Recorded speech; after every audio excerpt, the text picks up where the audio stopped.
Friends, welcome to our channel Gyan Gali. कैसे हैं आप सब? आई होप कि आप लोगों की जेएसएससी सीजीएल की जो तैयारी है वो चल रही होगी।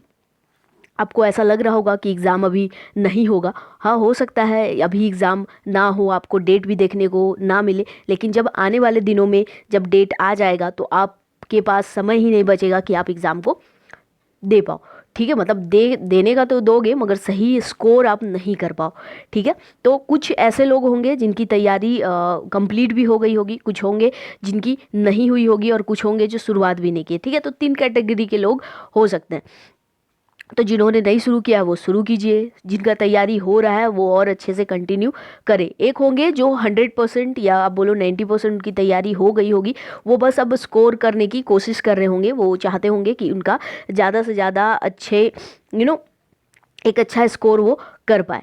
ठीक है, और अक्सर क्या होता है कि आप लोग स्कोर करते हो, मतलब टेस्ट देते हो, ठीक है, और आपका कम मार्क्स आ जाता है जहाँ भी। तो कम मार्क्स आने से आपका क्या होता है कि थोड़ा जो मोटिवेशन रहता है वो आपका डाउन हो जाता है। ठीक है, तो देखिए कुछ ऐसी चीज़ें हैं जो आपको पता होना चाहिए। जैसे आप लोग जैसे मॉक टेस्ट लगाते होगे। ठीक है, मॉक टेस्ट तो आप लोग देते ही होगे ना। देखो, मॉक टेस्ट दो, या तो ऑनलाइन दीजिए, ऑफलाइन। ठीक है, जो भी टेस्ट दो, जिनका भी दो, कोई फ़र्क नहीं पड़ता कि किनका आप दोगे मॉक टेस्ट। तो देखो, आपका मार्क्स इंक्रीज करने के लिए या उस पैटर्न को समझने के लिए आपको मॉक टेस्ट या प्रैक्टिस सेट जो भी है वो करते रहना चाहिए। तो आप या तो ऑनलाइन दो या ऑफलाइन दो। सबसे पहली बात कि अभी तक का अगर एग्ज़ाम को अगर आप समझोगे, ठीक है, तो अभी तक अगर आप समझ रहे हो तो आपको पता है कि एग्ज़ाम जो है वो ऑफलाइन मोड में होने वाला है, ऑनलाइन तो है नहीं। तो आपको ऑफलाइन को तो देना ही चाहिए।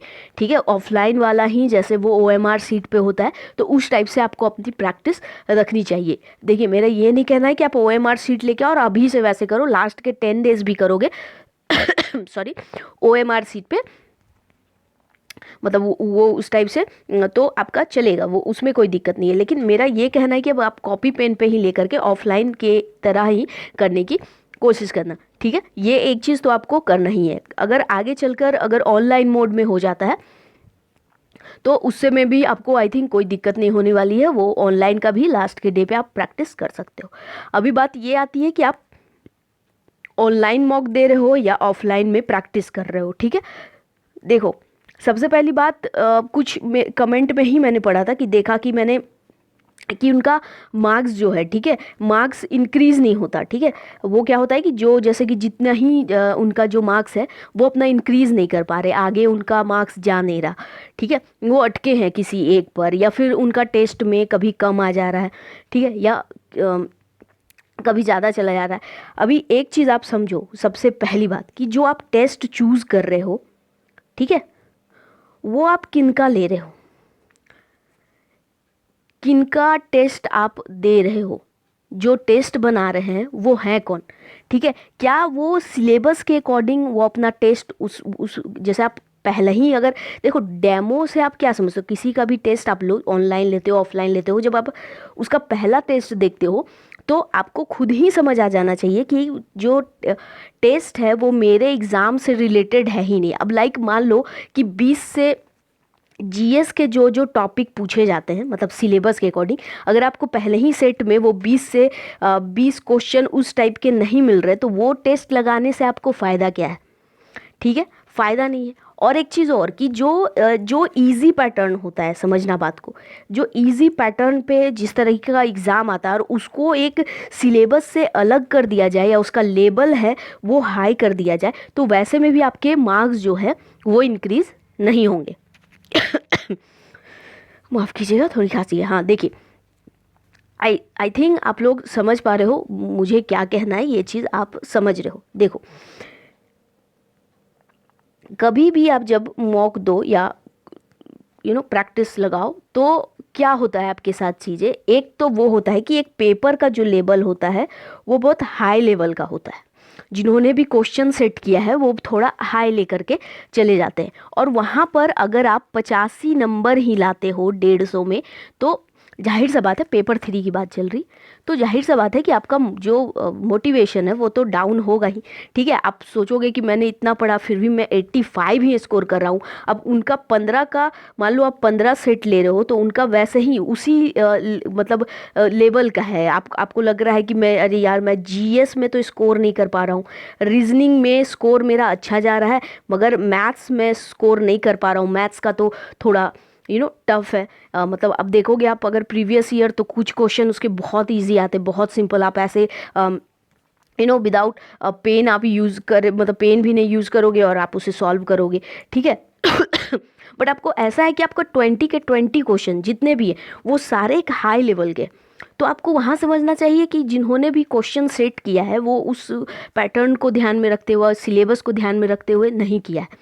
ठीक है, देखिए अब मार्केट में अभी बहुत सारे ऐसे सेट हैं जो आपको मिल जाएंगे, जो मतलब कहीं से भी क्वेश्चन लेकर के वहाँ डाला गया है। मतलब देखिए आप जो भी जिनका भी टेस्ट बनाओ, ठीक है, देखिए ये इसमें कोई दिक्कत नहीं है कि आप मार्केट के सारे जो भी सेट हैं, सारे जितने हैं ना, सारे ले आओ और सारे से लगा लो।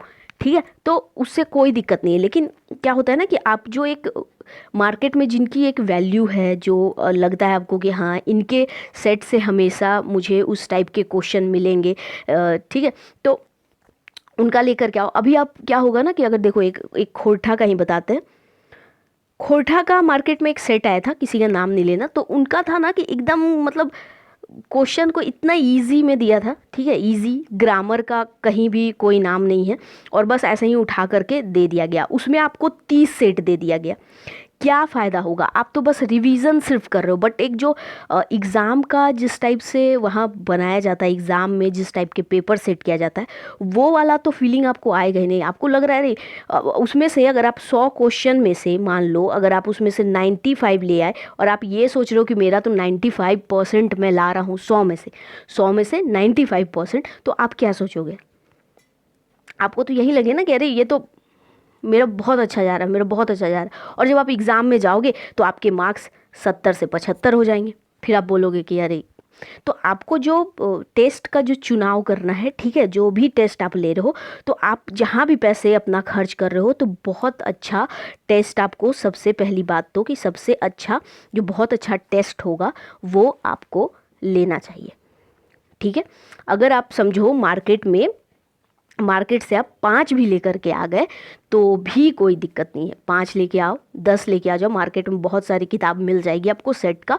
अब वॉल्यूम 1 और 2 भी ऐसे भी बहुत सारे पब्लिकेशन वाले निकाल रहे हैं, तो उसमें कोई दिक्कत नहीं है, आप लेकर आओ। लेकिन सबसे पहली बात, आपको जो टेस्ट है, चुनाव जिसका करना है कि आपको कौन सा टेस्ट लगाना है, कौन सा नहीं लगाना है। चाहे आप ऑनलाइन वाला लो, चाहे ऑफलाइन का लो, किसी का भी लो, कोई फ़र्क नहीं पड़ता। देखो कोई भी ख़राब नहीं हम बोल रहे कि ये चीज़ें, ये ऑनलाइन ख़राब होता है या ऑफलाइन ख़राब होता है, दोनों में से कोई भी ख़राब नहीं है, बहुत अच्छा है।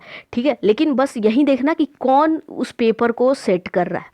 लाइक अगर आपको सेट बनाने को दे दिया जाए तो आप कैसे सेट बनाओगे? अगर आपको प्रीवियस ईयर का या फिर न्यू पैटर्न पे जो भी है क्वेश्चन कहाँ कैसे बन सकता है, अगर वो आप नहीं ला सकते, या वो आपके अंदर वो क्षमता नहीं है करने का, तो आप कैसे बना पाओगे? ठीक है, तो देखना पड़ता है कि कौन। अब देखो जैसे कि एक बुक है, मान लो खोरठा में ही देखो या किसी में भी, दिनमनी सर का। ठीक है, तो आपको पता है कि हाँ वो खोरठा के टीचर है, तो दिनमनी सर अच्छा पेपर सेट करेंगे, तो उनका आप ले सकते हो। और अगर आप देखोगे तो एक है औदार सर। ठीक है, तो औदार सर भी तो बहुत दिनों से पढ़ा रहे हैं खोरठा, वो भी एग्ज़ाम के जब आई थिंक पेपर वगैरह सेट होता हो तो वो भी होंगे। ठीक है, तो आपको वो भी, उनका भी आपको लेना चाहिए। अगर उनका कोई मार्केट में ऐसा है तो आप ले लेना।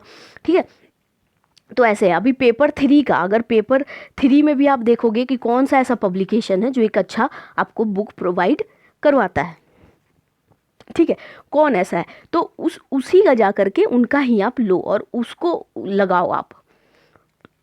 ठीक है, उनका लगाना, उनका देखना कि आपका 85 प्लस आ रहा है, ठीक है, या फिर 100 प्लस आ रहा है, या 110 प्लस आ रहा है। ठीक है, अब क्या होता है कि जब आपका इतना ही मार्क्स आ रहा है, कोई दिक्कत नहीं है, आपको हमेशा कंटिन्यू इस चीज़ को करना है। ये नहीं सोच कर कि मेरा 50 ही आ रहा है तो मैं अब नहीं मारने वाला, यहीं पे इसे एंड कर दो, ख़त्म करो, कोई दिक्कत नहीं है। मतलब अब यहाँ से मुझे नहीं लग रहा कि मेरा मार्क्स इंक्रीज़ करने वाला है, तो वो नहीं करना। ठीक है, आप लोग को बस रेगुलर रहना है, करते रहना है। आपके मार्क्स ज़रूर यहाँ पर इंक्रीज़ हो जाएंगे। जिनकी 85 आती है वो 10-15 नंबर ज़्यादा मार के आएंगे। ठीक है, या हो सके कि उनका, जैसे अब देखो, अब शिफ्ट पे भी डिपेंड करता है ना कि किस शिफ्ट में आप जाओगे, कैसा होगा, क्वेश्चन पे भी डिपेंड करता है। तो आपका जिस तरह हो रहा है ना, वो हर किसी के साथ वैसा ही होता है। ठीक है, कोई हो सके अभी 50 ही मार रहा है, लेकिन उनका जब प्रैक्टिस वो करते रहेंगे तो हो सकता है एग्ज़ाम में वो एक अच्छा नंबर लेकर आ जाए। कोई नहीं जानता। अब अभी मान लो आप, एक क्वेश्चन ऐसा है कि आप मान लो कि आप ट्रिग्नो पढ़ रहे हो। ठीक है, अब ट्रिग्नो का एक जो लेवल का है आप पढ़ लेते हो, लेकिन उससे थोड़ा सा हाई लेवल का एक क्वेश्चन दे दिया जाएगा। अगर एग्जामिनर जो एग्ज़ाम ले रहे हैं वो सेट कर देंगे, तो आप क्या कर सकते हो, उनको जाके थोड़ी बोल सकते हो कि आप तो ऐसा पेपर सेट कर रहे हो, ये कर रहे हो। तो होने को कुछ भी हो जाएगा। ठीक है, और वो आपके साथ सिर्फ नहीं होगा, सभी के साथ होगा, जितने भी लोग होंगे वहाँ पे एग्ज़ाम देने वाले। और अगर उनकी प्रैक्टिस उस लेवल की होगी, एक अच्छा सेट का उन्होंने चुनाव किया, मतलब चुना होगा कि हाँ मैं इससे मारूंगा, उस टाइप के अगर उसको सेट में उनका होगा, वो उस टाइप के क्वेश्चन को टच कर पाए हों, तो डेफिनेटली वो एग्ज़ाम में भी उस टाइप के क्वेश्चन को टच कर लेंगे। समझ गए बात? ठीक है, तो अभी देखो, अभी क्या 2-3 चीज़ें। सबसे पहली तो आपको कि एक सिलेक्शन करना है कि आप किस टाइप के टेस्ट दोगे। ठीक है, ऑनलाइन ऑफलाइन कुछ भी दो, एक अच्छे जो क्वेश्चन सेट करते हैं तो उनका ले लो। ठीक है, किन्हीं का भी आप देख लो मार्केट में कौन सा मिलता है, कैसा मिलता है, तो वो एक ले लो। मॉक टेस्ट देने का बताया जा रहा है, पहला पॉइंट सॉरी, पहला पॉइंट आपका ये है कि आप ऐसे कर लो। ठीक है, दूसरा क्या है कि अगर आपके मार्क्स कम ही आ रहे हैं, 85 प्लस आए 150 में से, ठीक है, या कितने भी आए, तो जो भी आ रहा है उसको आप कंटिन्यू करो। आप देखते रहो कि आप कितने मार्क्स इंक्रीज कर रहे हो, क्या कर रहे हो, कितने कर रहे हो। ठीक है, तो वो भी चीज़ आपका मैटर करता है कि आप रेगुलर उस वे पे मतलब आप बढ़ते रहो। ठीक है, और सबसे पहली बात कि अगर आपका मार्क्स कम आ रहा है, अब देखो मैं सिंपल सा है ना कि आपके मार्क्स जो कम आ रहे हैं या ज़्यादा आ रहा है, तो उसी चीज़ को बनाए रखें कैसे। देखिए एक चीज़ बात करते हैं कि मॉक टेस्ट आपको लगाना कैसे चाहिए। देखिए, आपको सबसे पहली बात तो कि आपको एक कॉपी रख लेनी चाहिए। ऐसे कोई भी पेज मत रखना, मेरे अकॉर्डिंग पेज रहने से क्या होता है कि कभी आप किसी और बुक पे डाल दिए तो वो इधर उधर हो जाती है। तो आपको एक प्रॉपर एक कॉपी बना लेना है, और उस पर क्या करना है कि आपको डे यहाँ लिख देना है कि आप सबसे पहले तो डिसाइड कर लेना कि आप क्या एक पर डे दोगे। ठीक है, या समझो 3 डे में एक देंगे, 3 दिन में एक टेस्ट मैं दूंगा। ठीक है, तो आप लाइक समझो कि आज कितने तारीख है, आज है मान लो 4 है। ठीक है, 4 है या 3 है जो भी है, तो समझो कि आज 4 अक्टूबर है। तो 4 अक्टूबर है तो आप सोचोगे कि 4 अक्टूबर को मैं एक टेस्ट दूंगा। अब आपको उसी कॉपी में क्या करना है, इस टाइप से बॉक्सेस बना लेने हैं। ये पेपर 3 का हम दे रहे हैं तो 6 बॉक्सेस, 6 बॉक्सेस इस तरह बना लो। फिर ये समझ लो कि ये मैथ्स का है, ये रीजनिंग का है, ये साइंस का है, ये जीएस का मेरा पेपर होगा, और ये आपका झारखंड का है। ठीक है, और ये कंप्यूटर का।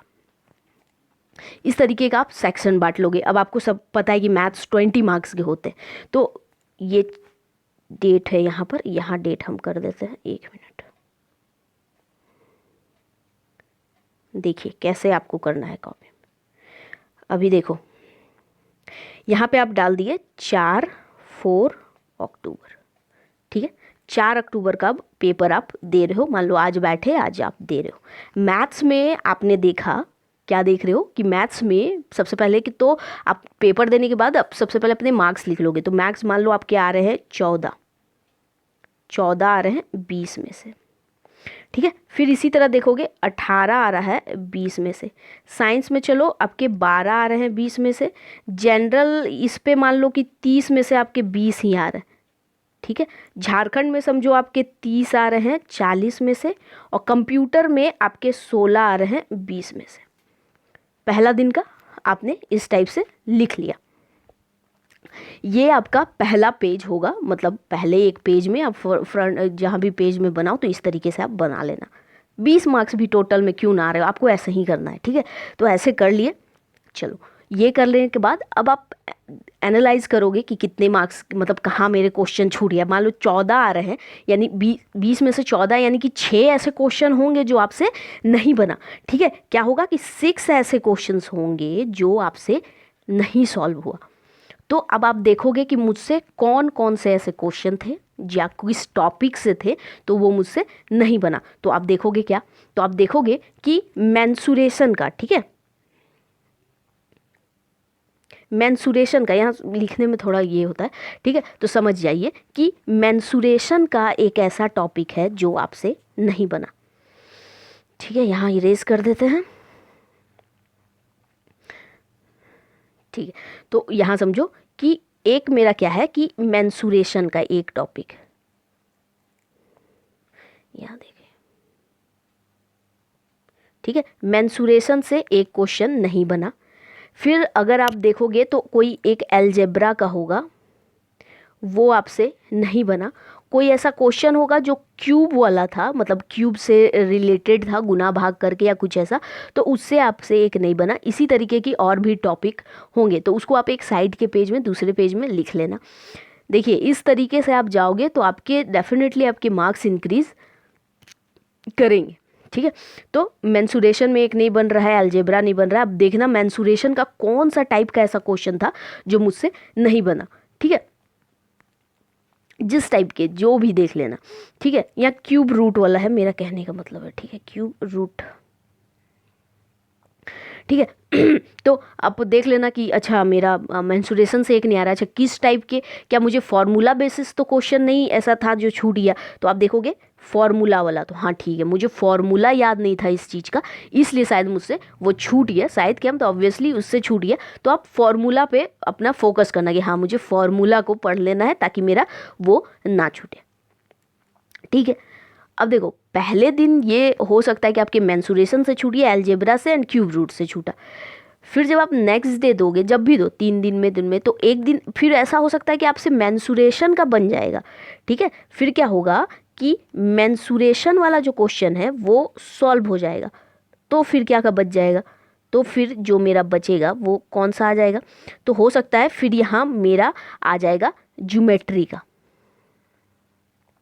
ज्योमेट्री वाले क्वेश्चन छूट जाएंगे, ठीक है। तो फिर नेक्स्ट डे पे आप उस पर इम्प्रूव, अब देखोगे ना टाइप किस टाइप का, तो हो सकता है आपको न्यू क्वेश्चन न्यू टाइप भी मिल जाए ना, कुछ ऐसा, तो वो चीज़ आप देखना। उसके बाद आपको क्या करना है, जो आपका बुक रहेगा, बुक, तो आई होप कि आप लोगों के पास मार्कर होगा, मतलब हाइलाइटर, ठीक है, हाइलाइटर से ठीक है, आप वहाँ पे क्या करना, ऐसे हाईलाइट कर देते हो ना, तो ऐसे हाईलाइट उस क्वेश्चन पे कर देना, ठीक है। जैसे कि यहाँ पे है तो यहाँ हाइलाइटर से ऐसे 6 नंबर, अभी तो यहाँ ये तो पूरा ढक जा रहा है, मगर ऐसे हाइलाइटर करोगे तो नहीं होगा।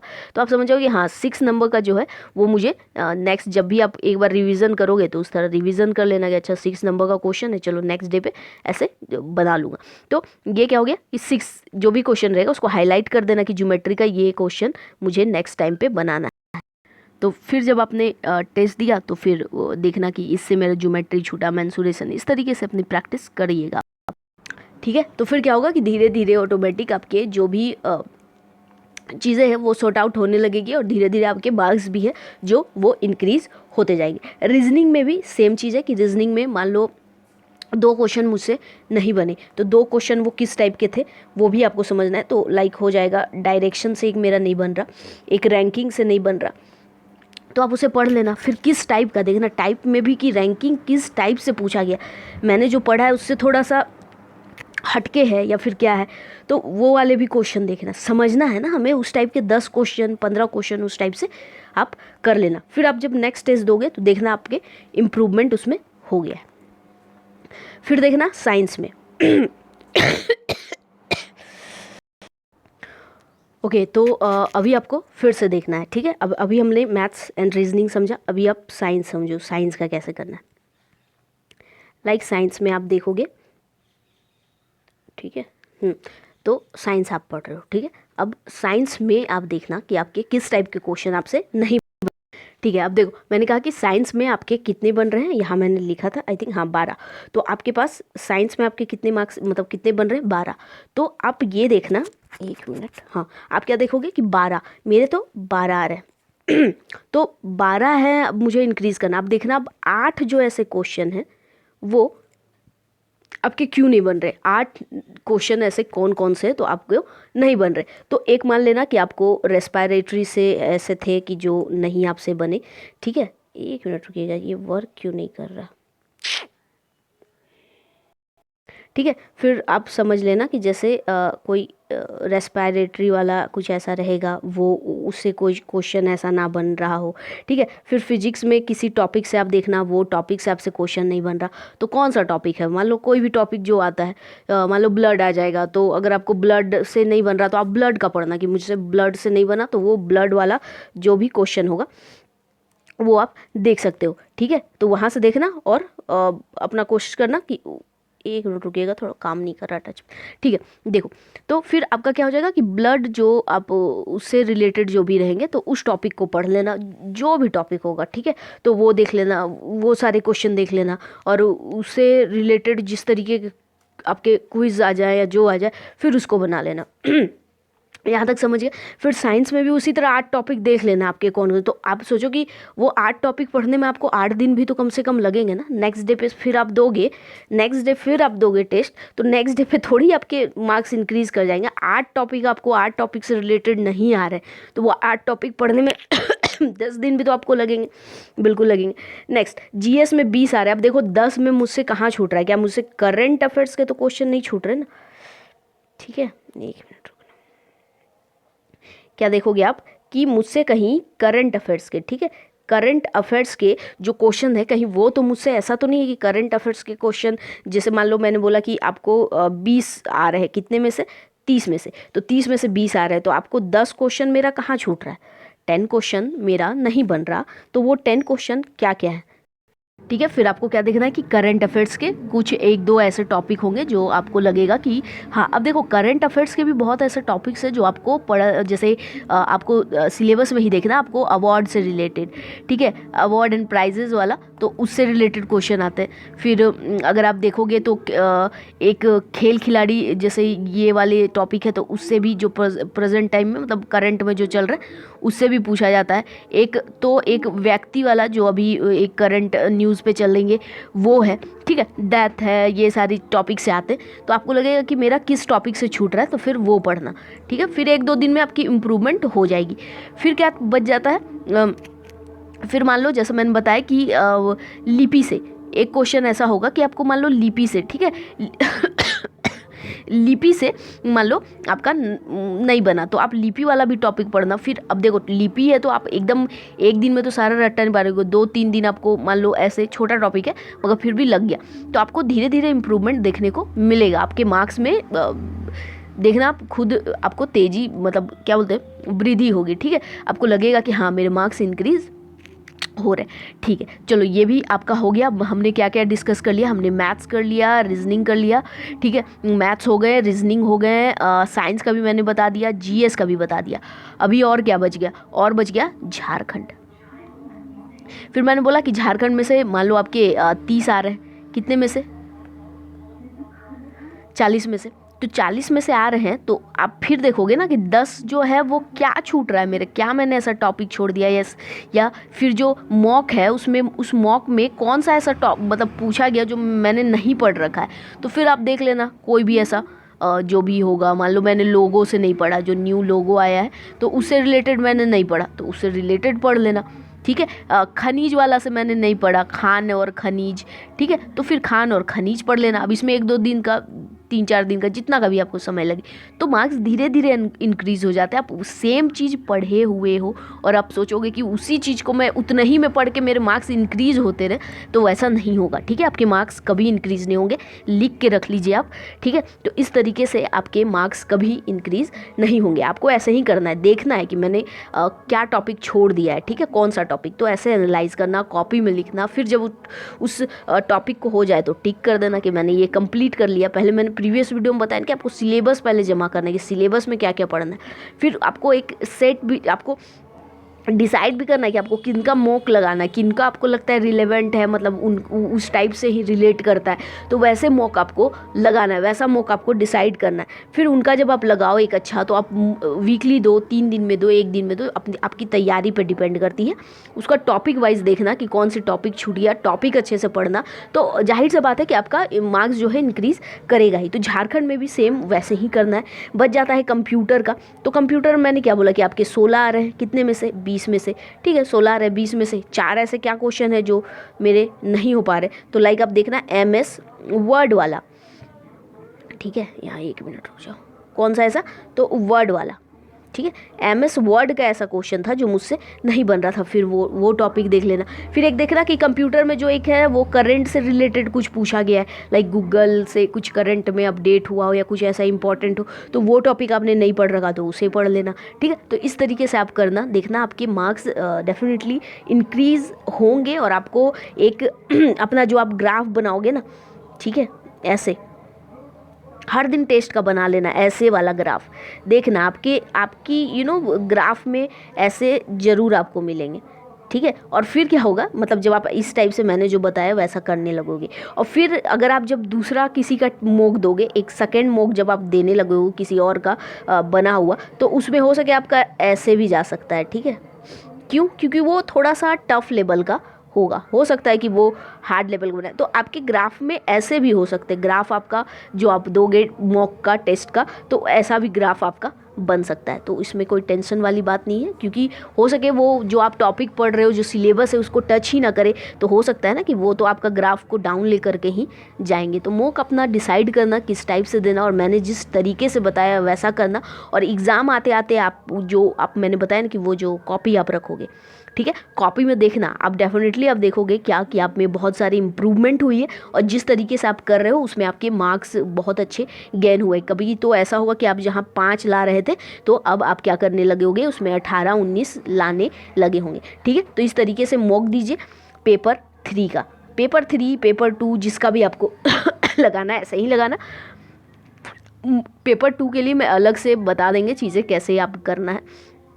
पेपर 3 के लिए इसी टाइप से करना जैसे मैंने बताया, नई टॉपिक पढ़ना, मगर जब आप देखोगे सेट में कि मेरे सिलेबस के अनुसार हाँ ये चीज़ें हो गई हैं, कौन सा टॉपिक ऐसा है जो नहीं कंप्लीट हुआ, तो उसे जा करके आप कंप्लीट कर लेना, ठीक है। आई होप कि आपको कैसे मॉक देना है समझ में आ गया हो। अगर समझ आ गया हो तो अच्छी बात है, इसी तरह करें। बाकी देखो, किसी का कुछ भी कहने से आप उस तरीके से चीज़ें नहीं करते हो। आपको जितना समझ में आए, जो आप सोच सको, जितनी आपकी बुद्धि काम करे, या अगर आप चाहते हो इस तरीके से करना तो करना, नहीं चाहते तो मत करना, कोई दिक्कत नहीं है, ठीक है। आई होप कि देखो, ऐसे भी कमेंट के नीचे लिखने वाले बहुत मिल जाते हैं, अजीब अजीब सी बातें लिखते, तो उससे कोई फ़र्क नहीं पड़ता। आपको मुझे ऐसा बताना था, आप इसे अपने आप में इम्प्लीमेंट करोगे तो बहुत अच्छा है, नहीं करोगे तो भी कोई दिक्कत नहीं, क्योंकि आप का बेस्ट जो आप रणनीति बनाते हो ना, उससे कोई बेस्ट नहीं हो सकता, मतलब वो आपके लिए बेस्ट होगा, ठीक है।